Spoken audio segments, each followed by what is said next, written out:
மாதம் பிறந்தால் மகிழ்ச்சி வருவதில்லை, பயம்தான் வருகிறது. முதல் தேதி வரும் 40,000 ரூபாய் சம்பளம் 5ஆம் தேதிக்குள் 5,000 ரூபாயாக குறைகிறது. EMI, ஸ்கூல் பீஸ், வீட்டு வாடகை, பால் பில், கரண்ட் பில்.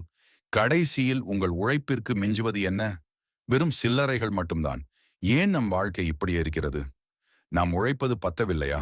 இல்லை, நம் உழைப்பை யாரோ திருடுகிறார்களா? அமெரிக்கர்கள் சம்பாதிக்கிறார்கள், ஆனால் சீனர்கள் சேமிக்கிறார்கள்.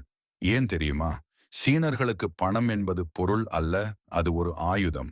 இன்னைக்கு இந்த ஒரு 10 நிமிடம், இது வெறும் வீடியோ கிடையாது. இது உங்கள் ரத்தமும் சதையுமான வாழ்க்கை. கடந்த 10 வருஷமா நீங்க பட்ட அவமானம், உங்களை ஏளனமா பார்த்த சொந்தக்காரங்க, காசு இல்லைன்னு உங்க குழந்தை கேட்டதை வாங்கி கொடுக்க முடியாம நீங்க குனிஞ்ச தலை, இது எல்லாத்துக்கும் இன்னைக்கு ஒரு முடிவு கட்ட போறோம். உங்ககிட்ட ஒரு கேள்வி. 10 வருஷத்துக்கு முன்னாடி எப்படி இருந்தீங்களோ அதே கஷ்டத்துல தான் இன்னைக்கும் இருக்கீங்களா? அதே வாடகை வீடு, அதே பழைய பைக், அதே மாத கடைசி டென்ஷன். அப்போ உங்க உழைப்புக்கு என்னதான் அர்த்தம்? நமது மிகப்பெரிய எதிரி யார் தெரியுமா? நம்முடைய கௌரவம். பக்கத்து வீட்டுக்காரன் ஒரு 50 இன்ச் டிவி வாங்கினால் நாம் 55 இன்ச் வாங்குகிறோம். அவன் ஐபோன் வாங்கினால் நாம் கடன் வாங்கி அதைவிட விலை உயர்ந்த போன் வாங்குகிறோம். உண்மை என்ன தெரியுமா? நீங்கள் வாங்கும் அந்த புது கார் உங்கள் முதலாளிக்கு நீங்கள் இன்னும் 5 வருடம் அடிமையாக இருக்கப் போகிறீர்கள் என்பதற்கான சான்றிதழ். சீனர்கள் ஷோ ஆஃபின் செய்வதில்லை. சீனாவில் ஒரு பழமொழி உண்டு. உன் செல்வம் உன் வங்கி கணக்கில் இருக்க வேண்டும், உன் உடையில் அல்ல. நாமோ மற்றவங்களுக்காக வாழ்கிறோம். யாருக்கோ நம்மை பிடிக்கும் என்பதற்காக நமக்கு தேவையில்லாத பொருட்களை நம்மிடம் இல்லாத பணத்தை கொண்டு வாங்குகிறோம். இது ஒரு மனநோய். பணத்தை ஒரு காகிதமாக பார்க்காதீர்கள். அது ஒரு உயிருள்ள விதை. ஒரு சீன குடும்பத்தில் ஒரு சிறுவனிடம் 100 ரூபாய் கொடுத்தால் அவன் என்ன வாங்கலாம் என்று யோசிக்க மாட்டான். இதை எப்படி 200 ஆக்கலாம் என்று யோசிப்பான். நம்ம ஊர் ரமேஷை எடுத்துப்போம். தினமும் 3 டீ 2 வடை. மாதம் 2,500 ரூபாய் செலவு. 30 வருடத்தில் அவர் டீக்காக செலவழித்த தொகை மட்டும் வட்டியுடன் சேர்த்தால் 50 லட்சத்தை தாண்டும். ஒரு டீயை தியாகம் செய்தால் உங்கள் மகனின் உயர்கல்வி இலவசமாக கிடைக்கும். சீனர்கள் தற்கால சுகத்திற்காக இன்ஸ்டன்ட் கிராட்டிஃபிகேஷன், எதிர்காலத்தை தொலைப்பதில்லை. அவர்கள் இன்று கஷ்டப்படுவார்கள், ஆனால் அவர்களின் முதுமை ஒரு அரண்மனையில் கழியும். ஏன் திடீரென எல்லா பொருட்களும் ஆஃபரில் கிடைக்கின்றன? பாய் யூ நவ், பே லேட்டர். இது ஒரு தேந்தடவிய விஷம். நீங்கள் ஒரு பொருளை கடனில் வாங்கும் போது உங்கள் எதிர்கால நேரத்தை விற்கிறீர்கள். சீனர்கள் ஒரு பொருளை வாங்குவதற்கு முன் 3 கேள்விகளை கேட்பார்கள். இது என் உயிர்வாழ் அவசியமா? இது இல்லாமல் என்னால் 3 மாதம் இருக்க முடியுமா? இது எனக்கு வருமானத்தை தருமா அல்லது செலவை தருமா? பதில் செலவு என்றால் அவர்கள் அதை தொடக்கூட மாட்டார்கள். ஆனால் நாம் மொபைல் போன் நன்றாக வேலை செய்தாலும் கேமராவுக்காக புது போன் வாங்குகிறோம். அந்த போனில் நீங்கள் எடுக்கும் போட்டோவை விட உங்கள் பேங்க் பேலன்ஸ் அழகாக இருக்க வேண்டும் என்று எப்போது நினைக்கிறீர்களோ அன்றுதான் நீங்கள் பணக்காரன். சீனர்களின் வெற்றியின் ரகசியம் அவர்களின் சமையலறை. ஹோட்டலில் சாப்பிடுவது என்பது ஒரு ஆடம்பரம் அல்ல, அது ஒரு பொருளாதார குற்றம் என்று அவர்கள் கருதுகிறார்கள். ஒருவேளை ஹோட்டல் சாப்பாட்டு செலவில் ஒரு வாரம் முழு குடும்பமும் சத்தான உணவை உண்ணலாம். அடுத்தது பழைய பொருட்களை போற்றுதல். ஒரு சட்டை கிழிந்தால் அதை தூக்கி எறிய மாட்டார்கள், அதை சரி செய்வார்கள், துடைப்பமாக மாற்றுவார்கள். எதையும் வீணாக்காத குணமே அவர்களை உலகை ஆள வைக்கிறது. நம் வீட்டில் பாருங்கள், பயன்படுத்தாத பொருட்கள் பரண் மேல் இருக்கும். அதெல்லாம் பொருட்கள் அல்ல, உங்கள் உழைப்பின் பணம் தூசு படிந்து கிடக்கிறது. அவற்றை விற்று சிறு முதலீடு செய்யுங்கள். கடன் வாங்குவது என்பது உங்கள் இரத்தத்தை தானம் கொடுப்பதற்கு சமம். நீங்கள் வாங்கும் ஒவ்வொரு பர்சனல் லோன் உங்கள் குழந்தைகளின் எதிர்காலத்தை திருடுகிறது. யாராவது உங்களை கஞ்சன் என்று சொன்னால் சிரித்துக்கொண்டே கடந்து செல்லுங்கள். நீங்கள் மருத்துவமனையில் பணமில்லாமல் நிற்கும்போது அந்த ஏளனம் செய்தவர்கள் வரமாட்டார்கள். உங்கள் சேமிப்பு தான் உங்கள் உயிரை காக்கும். உண்மை சம்பவம். சீனாவில் பல கோடீஸ்வரர்கள் இன்றும் பொது போக்குவரத்தை பயன்படுத்துகிறார்கள். ஏன்? அவர்களுக்கு தெரியும், கார் என்பது தேய்மானமடையும் பொருள், பணம் என்பது வளரக்கூடிய உயிர். சீனர்களிடம் ஒரு அற்புதமான பழக்கம் உண்டு. அதற்கு பெயர் 30 டே ரூல். அவர்களுக்கு ஒரு பொருள் பிடித்துவிட்டால் உடனே வாங்க மாட்டார்கள். ஒரு டைரியில் அந்த பொருளின் பெயரையும் விலையையும் எழுதி வைப்பார்கள். சரியாக 30 நாட்கள் காத்திருப்பார்கள்.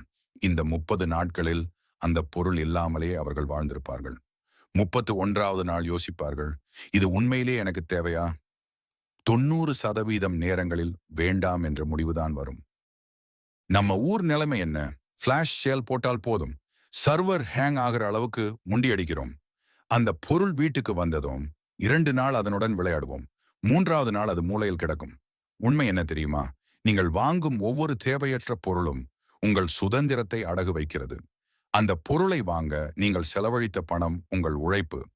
அந்த உழைப்பை செய்ய நீங்கள் செலவழித்த நேரம் உங்கள் ஆயுள்.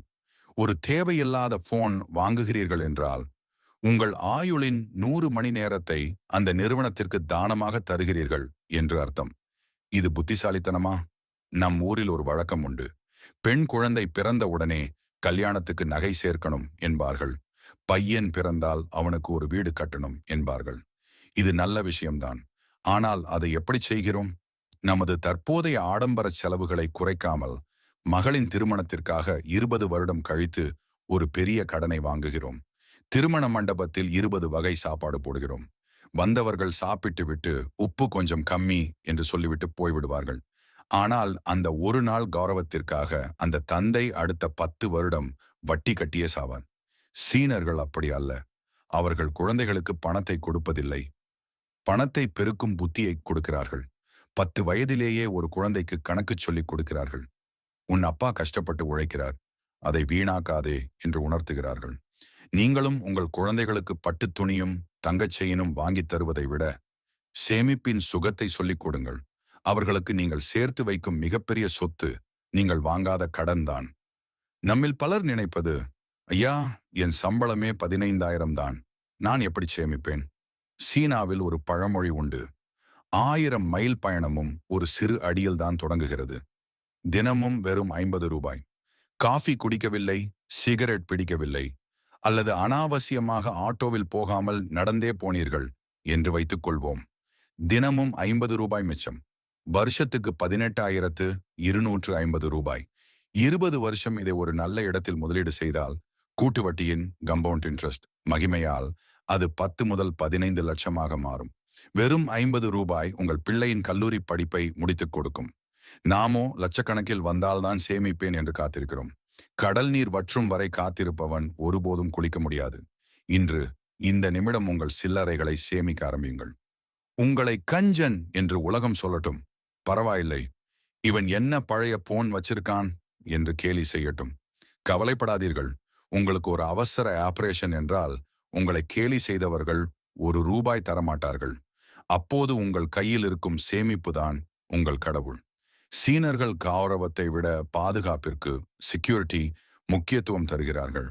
ஸ்டேட்டஸ் என்பது மற்றவர்களுக்கு தெரிவது, நிம்மதி என்பது உங்களுக்கு தெரிவது.